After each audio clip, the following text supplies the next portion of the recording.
Three people start with identical skills, connections, and opportunities. After 5 years, one is thriving beyond imagination, one is moderately successful, and one is still struggling exactly where they started. I've spent the last decade studying this pattern, and the explanation isn't what most experts claim. The difference wasn't work ethic, intelligence, or luck. It came down to a single mental switch that only one person flipped. A switch that neuroscience research shows literally changes how your brain processes obstacles. I'm going to reveal what this switch is and the four-step process to flip it in your own life, regardless of your current circumstances. Let me tell you about Alex. On paper, he had it all. Graduated top of his class from a prestigious business school, possessed natural leadership qualities, and maintained connections with influential industry players. Yet, somehow, at 35, he found himself watching former classmates climb to executive positions while he remained stuck in middle management, perpetually waiting for his big break. I just need the right opportunity, Alex would tell himself. If only I had been assigned to that high visibility project last year. If only the economy hadn't slowed down right as I was positioning for promotion. These weren't occasional thoughts, they formed the foundation of his professional identity. What made Alex's situation particularly frustrating was how hard he worked. He was always the first to arrive and last to leave. His desk was stacked with dog-eared business books. His phone constantly displayed notifications from productivity apps he'd downloaded. He invested in coaching sessions and attended networking events religiously. But somehow the equation wasn't balancing. Maximum effort was yielding minimum results. During project postmortems, while others discussed lessons learned, Alex had a different pattern. The client changed their requirements midway, he'd explain. Or legal took too long with approvals, putting us behind schedule. There was always a reason, always something or someone else to point to. His colleagues began noticing this pattern long before Alex did. This mindset wasn't just affecting Alex's career trajectory, it was literally changing his brain. Neuroscience research has demonstrated that an external locus of control, the belief that external forces primarily determine our outcomes, activates the amygdala, triggering our fight or flight response during challenges. This physiological reaction floods our system with stress hormones that inhibit activity in the prefrontal cortex, the region responsible for problem solving, creative thinking, and innovation. In simpler terms, the more Alex blamed external factors, the less capable he became of solving the very problems holding him back. The breaking point came during his annual performance review. Alex arrived prepared with a folder of documentation, market analyses showing industry contraction, emails demonstrating client indecision, even statistics about the company's resource allocation that disadvantaged his department. He was ready to explain why his targets had been missed. Psychological research has consistently shown that when we attribute success to external factors beyond our control, we drastically reduce our motivation to make the necessary personal sacrifices for achievement. After all, why delay gratification, push beyond comfort zones, or persist through failures if we fundamentally believe our actions won't determine the outcome? In that devastating moment of clarity, Alex realized something that would completely transform his approach to work and life. He wasn't failing because success was unattainable. He was failing because he believed success was beyond his control. The barriers weren't in his environment, they were in his mind. The limitations weren't imposed by circumstances, they were self-created through the stories he told himself. What happens when you stop seeing yourself as a victim of circumstance and begin viewing every setback as a data point in your personal growth experiment? Alex's realization didn't just change his outlook, it completely rewired his approach to work and life.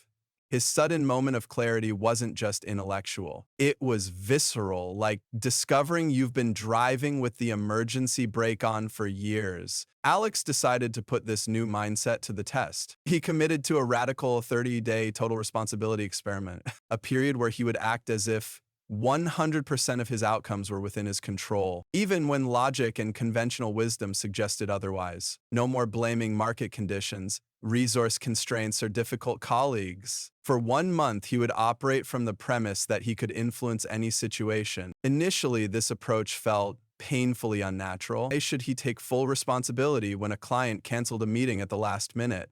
How was it fair to own the consequences of a company-wide budget cut that slashed his project resources? During the first week, Alex caught himself slipping into old habits of explanation and justification dozens of times per day. The experiment seemed almost cruel, a form of self-flagellation rather than empowerment. By day 9, Alex nearly abandoned the entire exercise. A major presentation he'd worked on for weeks was suddenly rescheduled by senior leadership, leaving him with half the allotted time to present. In that moment, the old script began playing in his head. This is impossible. They don't respect my time. How am I supposed to succeed with these constraints? But then he remembered his commitment. Instead of spiraling into frustration, Alex asked himself a different question. What can I control here? He couldn't change the time allocation, but he could refine his message to its essential components. He couldn't control the timing, but he could ensure his delivery was impeccable. The presentation wasn't just adequate, it became more focused and impactful than his original version would have been. 2 weeks into the experiment, Alex faced a more significant test. A project he was leading failed spectacularly during its launch phase. Technically, multiple factors outside his direct influence had contributed to the breakdown. In the past, Alex would have carefully documented every external factor that led to the failure. The marketing team's delays, high T infrastructure issues, and unrealistic timeline expectations from above. But something remarkable happened instead. Rather than reaching for excuses, Alex asked himself,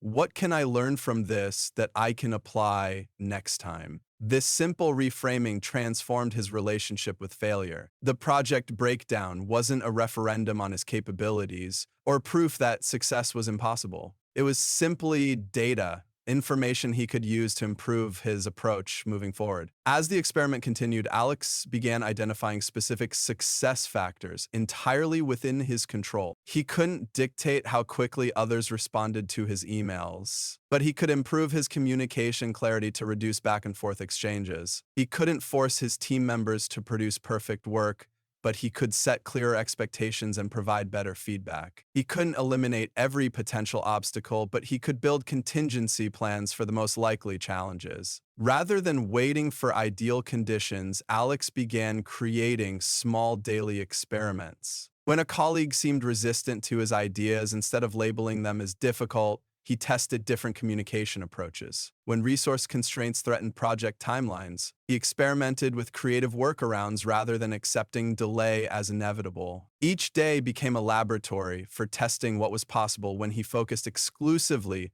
on what he could control. The most profound shift occurred in how Alex approached familiar obstacles. Challenges that once would have triggered immediate frustration now sparked curiosity. Why is this happening to me transformed into, what can I control here? This wasn't toxic positivity or denial of reality. It was a strategic redirection of energy toward productive action rather than explanation and justification. By treating obstacles as experiments rather than failures, Alex developed a resilience that had previously eluded him. Each setback became an opportunity to refine his approach, each challenge a chance to demonstrate his adaptability. The evidence began to speak for itself. Projects moved forward more quickly, collaboration improved, and his suggestions gained more traction with leadership. Here's the fundamental truth that changes everything. Success is not about controlling the world around you, but mastering your response to it. Study after study confirms that people with an internal locus of control, those who believe their actions determine their outcomes, achieve more and bounce back faster from setbacks. They don't wait for perfect conditions, they create progress regardless of circumstances. The power of this insight lies in its accessibility. You don't need special connections, inherited wealth, or extraordinary talent.